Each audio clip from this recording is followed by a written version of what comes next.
afternoon, everybody. Getting ready to start on a little simple project that it just came to me when I sat down in my chair. You know how sometimes you'll sit down and you'll go, oh yeah, I'm going to do this. So you remember those 4 chains that I had cut the other day to go on a piece, and I changed my mind at the last minute?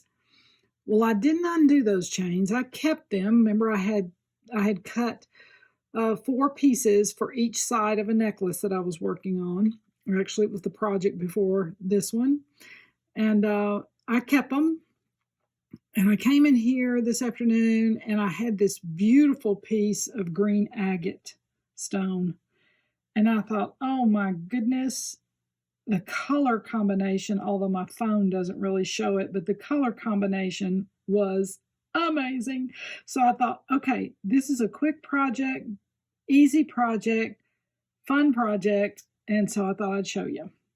Okay, so what I did was I kept those 4 chains that I had the other day, and I'm sorry, I'm moving my arms around. So okay, so I took those 4 chains and I connected a jump ring on each end.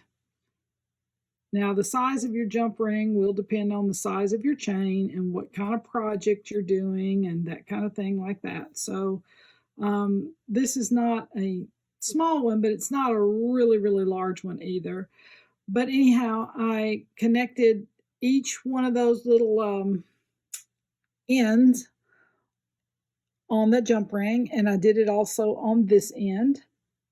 Then I decided that I was going to make it a 20-inch necklace. So I got in my chains and I started looking, and I'm going, oh my goodness, I've got this. And I thought, wow, what a way to end it.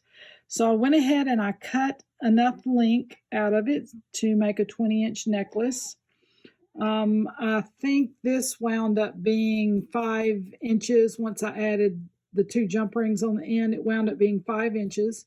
So I had to do another 5 here on this one, because 5 and 5 is 10, and when you double that, it's 20. So that is the length of your necklace. You got 10 inches on each side.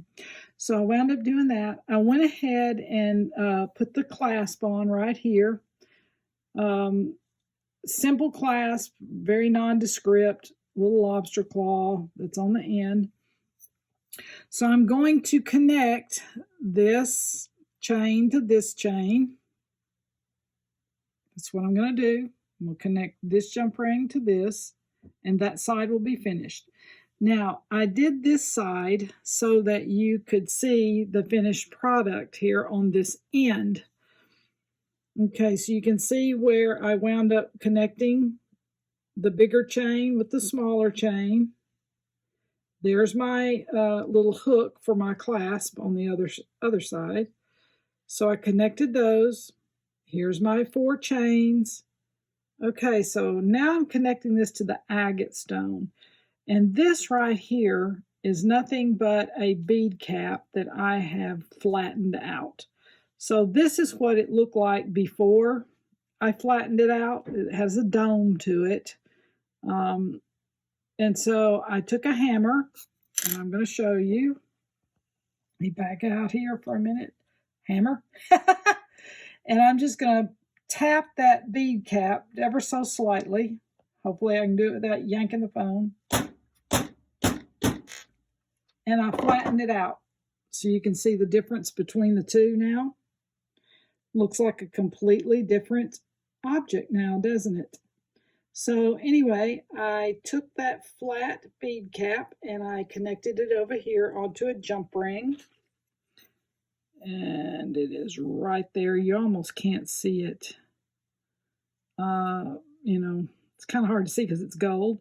But I connected it onto that, and I took a little tiny spot of E6000 glue and stuck it on here so it would stick to this and not move around. Then I did the same thing on the back. I wound up doing one on the back at a different level. You can see I dropped it on the back where it's not quite so high. And then there we go. So then what I did was I took another jump ring and connected it into here so it would sit lay flat like that. Now I wanted this part of the chain, for the most part, to lay flat on the neck, for the most part. So what I had to do is I had to get one of these itty bitty jump rings and connect these two so that it would stay flat. Because otherwise, this gold jump ring would be standing straight up like this one is, had I not put that one in there. So hopefully that is making sense to you. Anyway, I'm going to finish this side right here and I'll get back with you.